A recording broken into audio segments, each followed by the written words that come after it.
Yo estimo, señoras y señores, que el manejo de los sectores estratégicos de la economía nacional, sectores estratégicos propiedad del pueblo ecuatoriano, no del gobierno de turno, para comenzar, ha sido más que corrupto. Ha sido más que corrupto porque ha sido de una corrupción tan espantosa que de a poco ustedes se irán dando cuenta. Si cambia de silla, le agradecería. Mucha bulla, ¿no? De las señores invitados, doctor Alfredo Vergara y economista Mauricio Dávalos. Los sectores estratégicos, ¿cuán importantes son en el escenario de los elementos o activos más importantes de propiedad del Estado, que es propiedad del pueblo ecuatoriano? ¿Cómo se han manejado estos sectores estratégicos?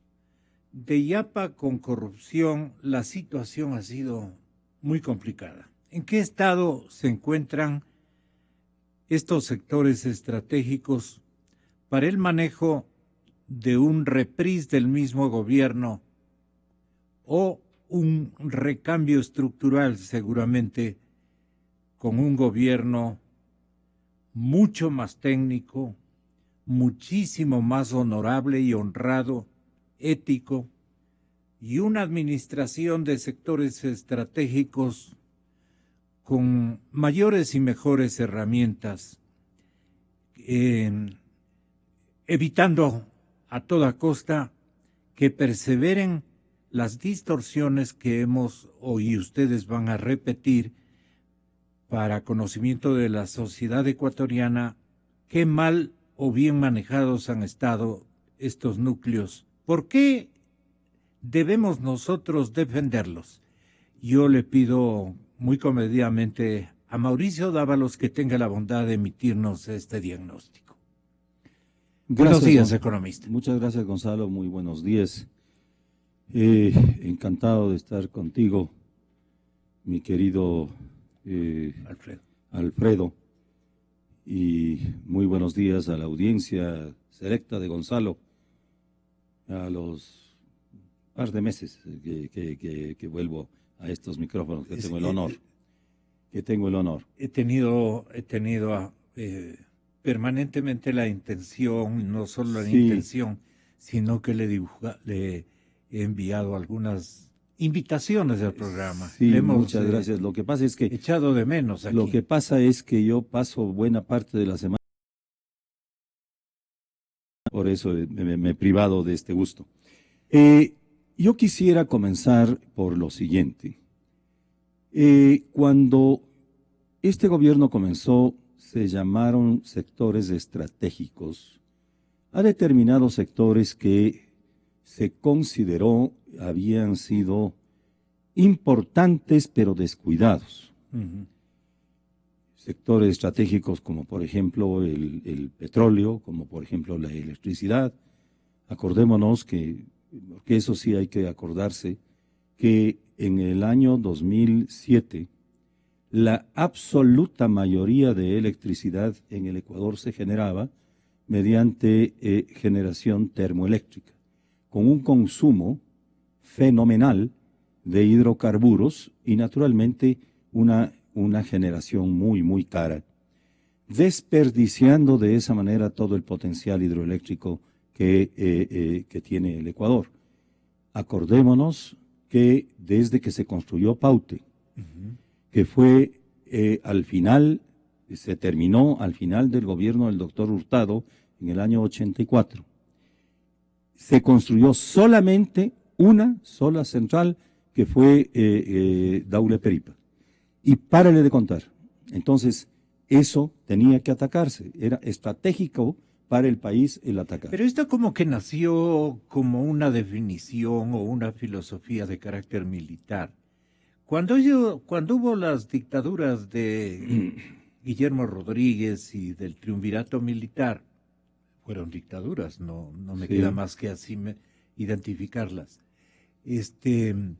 Ellos, atinadamente diría yo, consideraron que habían en la economía sectores a los cuales había que ponerles muchísima atención, tratarlos desde el lado técnico y desde el lado de la seguridad del mismísimo Estado, ¿no?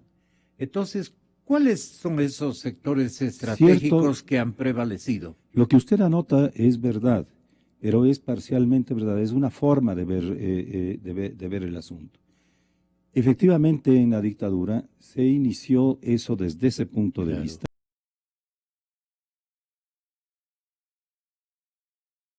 Y yo, Usted trabajaba en el Citibank. y estaba dedicado a tratar de volver a la democracia y en la Comisión de Reestructuración También, Jurídica. efectivamente. Y usted trabajaba en Radio Quito. Sí, recuerdo. así es. Bueno, entonces, ¿qué es lo que pasa? El petróleo también se lo consideró de la misma manera y también se consideró que no había sido explotado de una forma adecuada y tenía que ponerse una especial atención. Así había una serie de otros campos. Por ejemplo, el campo portuario y aeroportuario. Para el Ecuador, todo lo que es transporte es absolutamente crítico. Y dentro de esto yo sí quiero puntualizar algo que es extremadamente importante, yo creo. Este gobierno comenzó con la idea del desarrollo del eje multimodal Manta-Manaos. Esa fue una concepción verdaderamente estratégica. ¿Por qué? Porque le constituía al Ecuador, que está en la parte más prominente del subcontinente sudamericano hacia el Pacífico, le constituía en el nudo, en la parte nodal prácticamente en el transporte marítimo para el transporte hacia toda Sudamérica y especialmente hacia Brasil. Sin embargo, y aquí tenemos que yo quisiera hacer una pequeñísima digresión. ¿Qué es lo que pasa? Aquí viene a empatar este problemita de Odebrecht. Que nadie ha hablado sobre esto. Nadie. Hasta ahora no he oído hablar. Porque seguramente no se conocía. ¿Y a qué refiere su recuerdo? Recuerdo lo siguiente. Este proyecto de Manta-Manaos iba raudo y se adjudicó a Hutchinson, una empresa china, el desarrollo del puerto de Manta. Una empresa china con una gran... en el año 2007. Con una gran... 2006 o 2007, yeah. Pero fue adjudicado y esta empresa tenía toda la capacidad como para hacer del puerto de Manta el puerto de aguas profundas de transferencia de contenedores que se necesitaba para el Ecuador. Yeah. Y por el otro lado, el Banco de Desarrollo de Brasil iba a financiar las obras que se necesitaban para hacer ciertas canalizaciones, dragados, etcétera, en el río Napo para hacer del río Napo un río navegable permanentemente durante todo el año. Resueltos esos problemas, el eje multimodal Manta-Manaos básicamente resolvía los principales problemas que lo impedían. Ahora bien, ¿qué es lo que pasa? En eso viene el problema de Odebrecht, que se le cae el túnel, daña las turbinas, el presidente de la República monta en cólera y le bota a la compañía del Ecuador. Sin embargo, yo creo que él lo hizo de acuerdo con su temperamento, pero con una absoluta ignorancia de las relaciones que estaba tocando entre el presidente del Brasil, de entonces Lula, y Odebrecht.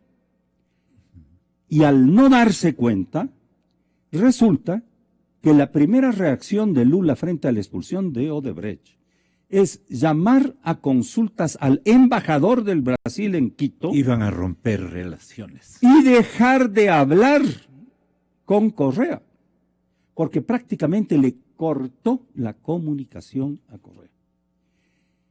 Para reparar ese problema, le costó 2 años de hacer un lobby con el gobierno del Brasil, hasta que, en definitiva, el Brasil le perdone esa impertinencia de haberle votado a Odebrecht del Ecuador, y le perdone con una pequeña multa de 20 millones, pero al mismo tiempo con la adjudicación de más de 600 millones de dólares en contratos, que naturalmente no sé si es que fueron cándida y honestamente adjudicados o no. El hecho es que al término de ese proceso, lo que sí se había sacrificado fue lo más estratégico que había hecho el Ecuador hasta entonces, que era precisamente la concepción de ese eje multimodal Manta-Manaos, que nos ponía a nosotros, en lugar del Perú, como el punto de contacto entre el sector más importante de desarrollo, no solamente actual, sino futuro, en el mundo, que es el Asia-Pacífico, con la parte suramericana. ¿Y qué es lo que pasa? A partir de entonces, Perú aprovechó evidentemente esto y desarrolló con una enorme capacidad el puerto del Callao y una obra gigantesca de conexión de Brasil con el puerto del Callao, y ahora sí, entonces, se perdió. Esta consecuencia esta parte no ha sido muy estratégica. bien leída por la opinión pública en muchos años. Nadie he oído poner de relieve esto. Esto es estratégico, porque mucha gente piensa que hacer un astillero aquí es estratégico. Eso es tonto, no es estratégico. Porque astilleros hoy solamente se cuentan importantes con menos de los dedos de las 2 manos en el mundo. Sí. Pero entonces eso no es estratégico. Esto era estratégico y esto se perdió. Trajano Andrade, recuerdo yo a este socialdemócrata y militante de la izquierda democrática muy importante en Manabí y en todo el país. Este señor Trajano Andrade montó también en cólera con la actitud del señor presidente Correa, que francamente aniquiló la posibilidad de que Brasil nos apoyara en la interconexión desde Manta, en el lado más saliente en el Océano Pacífico, hasta naturalmente la selva amazónica de propiedad de Brasil. Esto es Manaos, punto de encuentro con el Ecuador habría sido. Y ahí se acabaron prácticamente todos los planes estratégicos que había soñado, ideado el mando militar de los gobiernos. ¿Usted qué más recuerda para que se dé cuenta de que hemos desperdiciado los sectores estratégicos por intemperancias y porque no se calcula adecuadamente los impactos que un coraje mal administrado trae como consecuencia en perjuicio del país? Tenga la bondad. Y hago salir, bueno, antes que nada quiero expresarle mi solidaridad y que todo salga bien. Gracias, Alfredo. Inusitado proceso de recalificación de frecuencias. A los 33 años, estaba haciendo los cálculos, su emisora tiene ya 33 años, más del triple, más de 3 veces. Sí. Lo de la Revolución Ciudadana. Pero bueno, aparte de eso, los sectores estratégicos, yo no sé, el gobierno no los ha logrado definir. Y aunque los hubiera logrado definir, no ha hecho absolutamente nada por desarrollar esos sectores. Porque yo considero que si uno busca un sector estratégico para desarrollarlo, ante todo, debe ser para la generación de empleo. Así es. Si hay una definición, un programa, como quiera que se define, que no genera fuentes de empleo, es un programa que no vale, que debe dejárselo en el tacho de la basura. En el caso del Ecuador, de estos 10 últimos años, no se ha generado absolutamente ningún empleo. Estamos viendo más bien en el último año la destrucción de alrededor de 220,000, dicen las estadísticas, fuentes de empleo. Así que yo, aparte de cualquier definición, pues además Mauricio, de paso lo aprovecho para saludarlo, él ha hecho una breve síntesis, así que yo no fantástica, quisiera repetir eso, sino, digamos, concluir que ha sido un fracaso esa estrategia porque no ha generado empleo. Los jóvenes de hoy no conocen este particular. No conocen, así y es. no les ha convenido a los de los 10 años enterarle de Así cómo es. se suscitaron estas cosas. Así es, pero ventajosamente este efecto sobre la nula creación de fuentes de empleo está siendo tomado por varios candidatos en este momento político. Y yo creo que hay mucha seriedad en eso.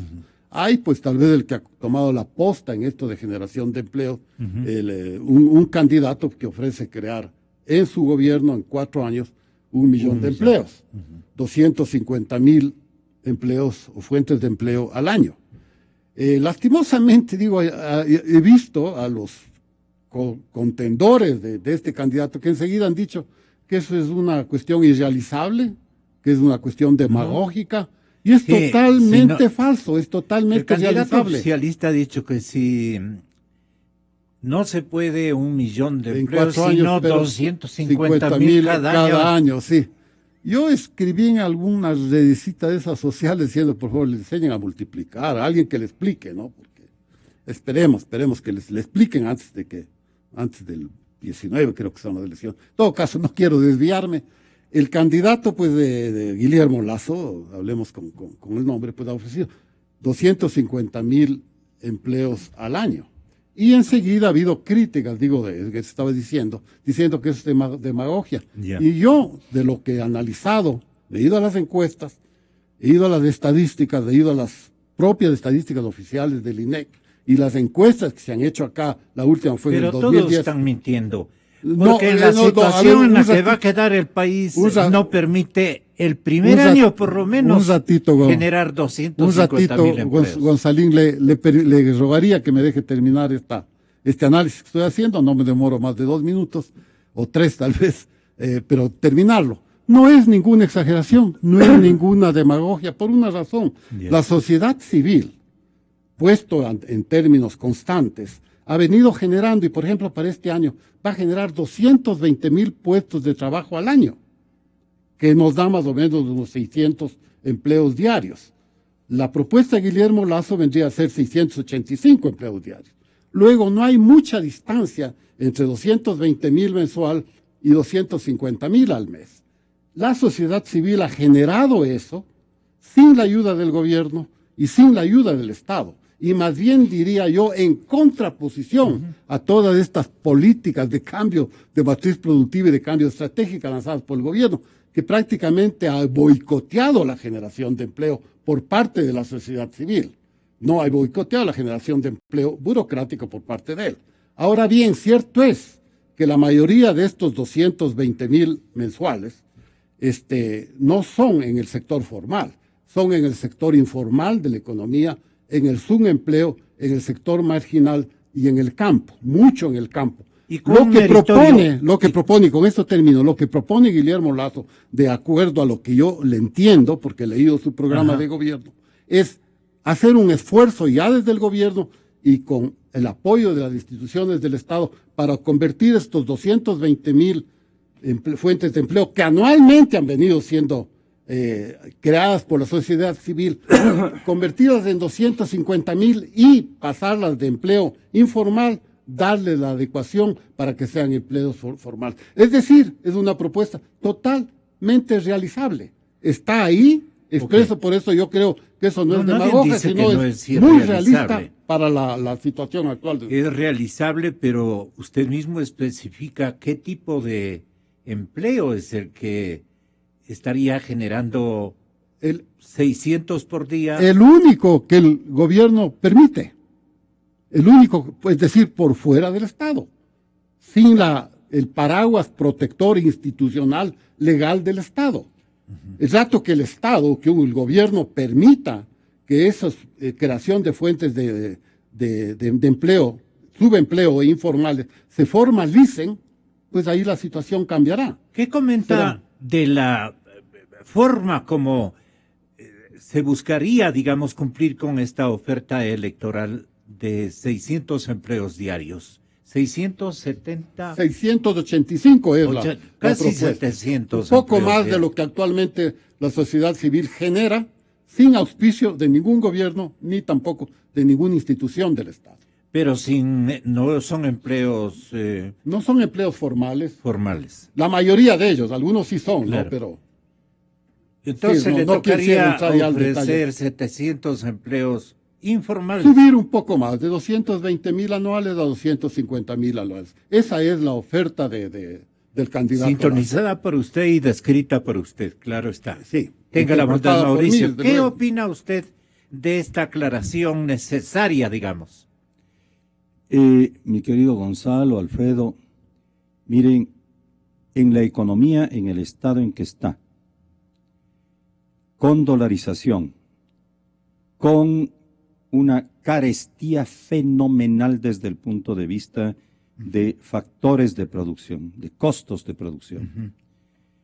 Crear empleos es lo más complicado que existe en este momento, pero es absolutamente posible siempre y cuando se redireccione de una manera con un cambio de 180 grados en ciertos aspectos.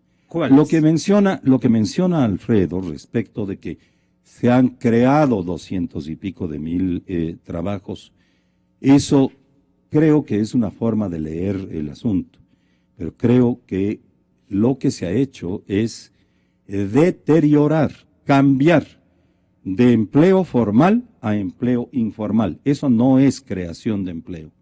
Eso es más bien el mandar al desempleo y a que la gente busque, aunque sea vendiendo limones o naranjas o papayas o jugo de naranja, a ver cómo puede ajustar para llevar un pan a la boca de sus hijos. Ese es el empleo informal, que no es deseable en ninguna sociedad.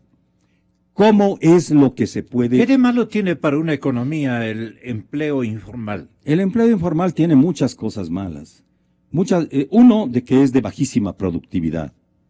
O sea, la fuerza de trabajo esa produce muy poco.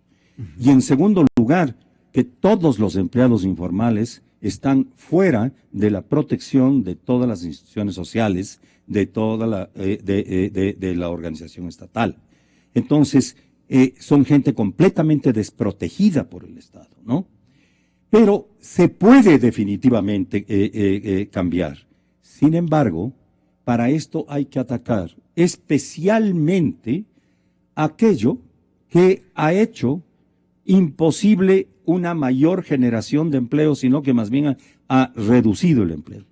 Que está, uno, en materia de la demagogia con la que se ha manejado la subida de salarios, el salario nominal, no tanto en estos últimos años, porque en estos últimos años apenas se ha duplicado la tasa de inflación, pero hubieron años en los cuales se subió de una manera absolutamente irresponsable, muy por encima definitivamente de la productividad y de la inflación. Y en segundo lugar, y más que todo, son todas las cortapisas, todos los problemas que se ha puesto a la contratación laboral. Este momento, el mejor de los negocios para un trabajador malo es hacer que el empleador le vote. Porque ahí está su negocio. Porque definitivamente se ha hecho tan caro que el trabajador lo que trata es de no ser productivo, de trabajar lo menos posible para que lo voten. Esto es una enfermedad grave, gravísima de la economía ecuatoriana, de la empresa ecuatoriana. Así no podremos competir jamás en el contexto internacional. Entonces, nosotros lo que tenemos que hacer es apuntar, uno, al ahorcamiento impositivo. la cantidad de impuestos que están por encima de las empresas, ahorcándolas. En segundo lugar, el ahorcamiento laboral. Y en tercer lugar, el ahorcamiento de sobreregulación, porque absolutamente todo está regulado de una forma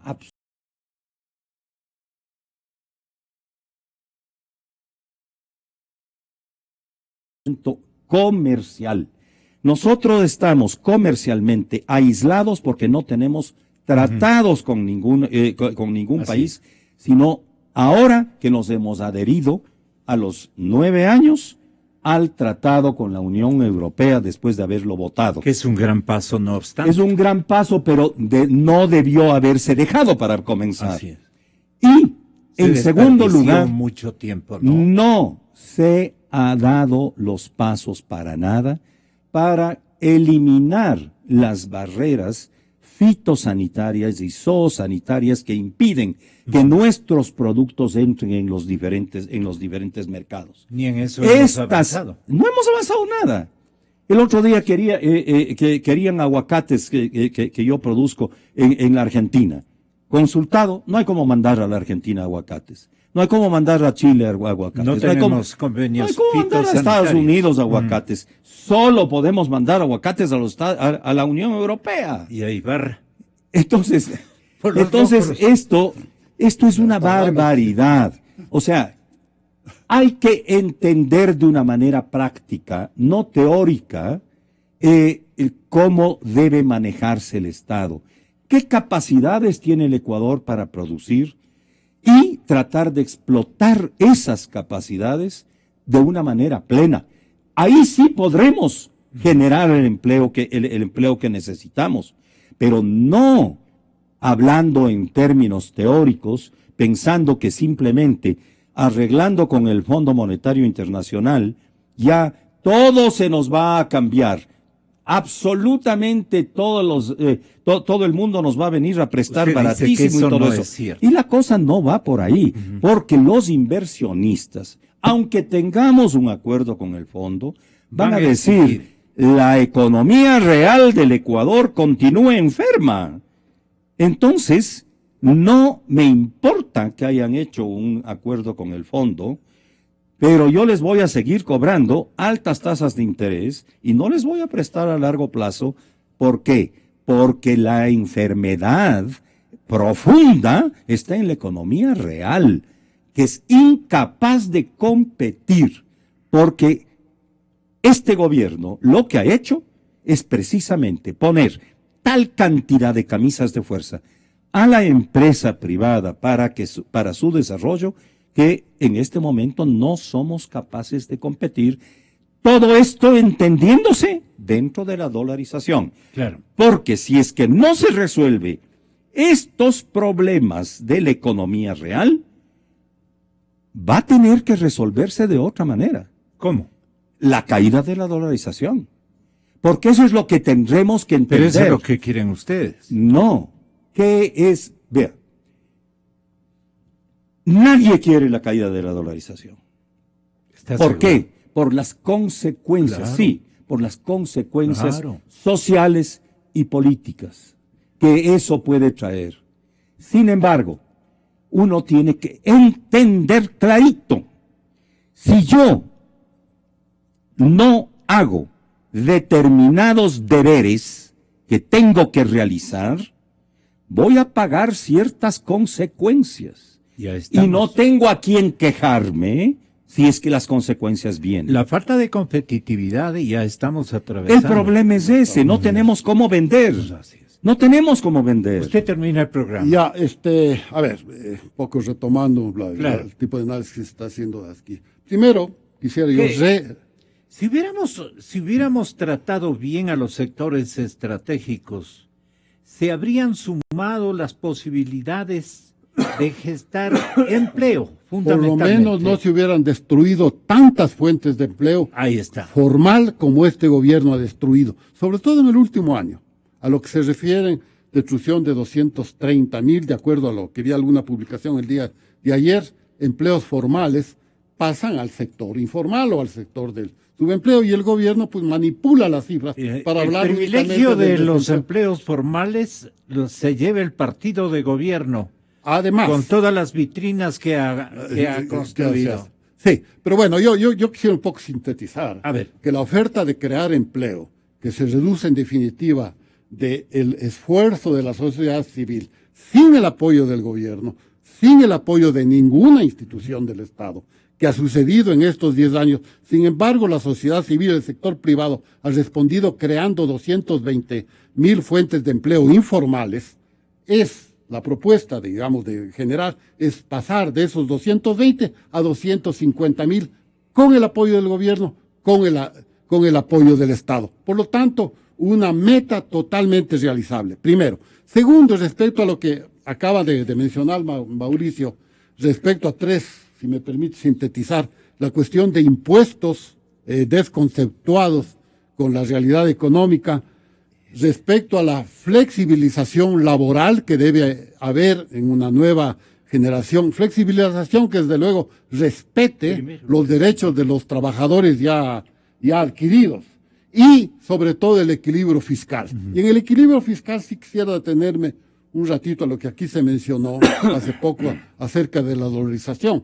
Yo creo que la dolarización ha cumplido, sobre todo en estos 10 últimos años, que ha sido permanentemente boicoteada y atacada, comenzando desde los impuestos a los dólares que son utilizados afuera, el impuesto a la salida de capitales, los impuestos arancelarios hechos a dedo, no como deben ser aranceles, las salvaguardias, etcétera, etcétera.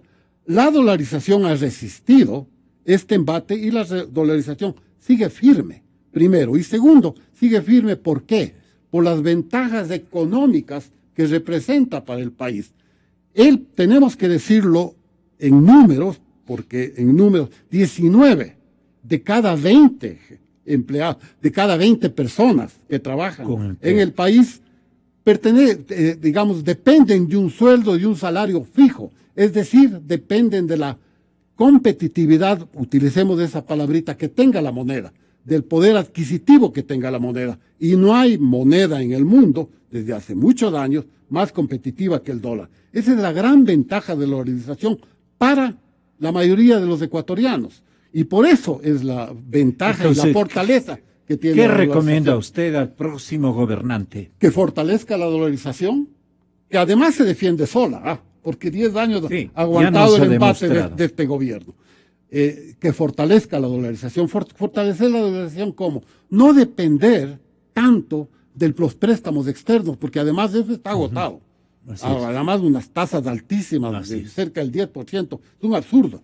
Fortalecer significará no depender de préstamos externos, es decir, más bien comenzar a reducir mediante una renegociación y ya no adquirir nuevos préstamos externos. Competitividad es el secreto, entonces. Con una competitividad y el motor. Poder traer divisas. Y el motor más fuerte de la competitividad es la apertura al sector financiero externo. Pues referiría al mismo candidato, dice poner Ecuador en el mundo y en el mundo en el Ecuador. Yo esta segunda parte de la frase, poner el mundo en el Ecuador, yo la entiendo, poner los recursos financieros en el Ecuador, mediante no solo la inversión directa, que es lo que todo el mundo está de acuerdo, sino también la inversión financiera. Abrir instituciones y reabrir las 8 instituciones externas que había hace 10 años y que hoy no queda ninguna. Hay muchas reflexiones que quedan en pendiente y ojalá especialmente ustedes tengan la gentileza de ofrecernos una nueva oportunidad para darle una continuidad a esto, de conformidad también a los discursos que han elaborado los principales candidatos. ¿Quiénes son los principales candidatos? Los que según las encuestas o las corporaciones que miden la intención de voto, se muestran más en posibilidades de ganar la presidencia de la República del Ecuador. Señoras y señores, ahora viene el tema más complicado. La sopa que cocina Correa en el caso Odebrecht. Informamos a nuestra audiencia.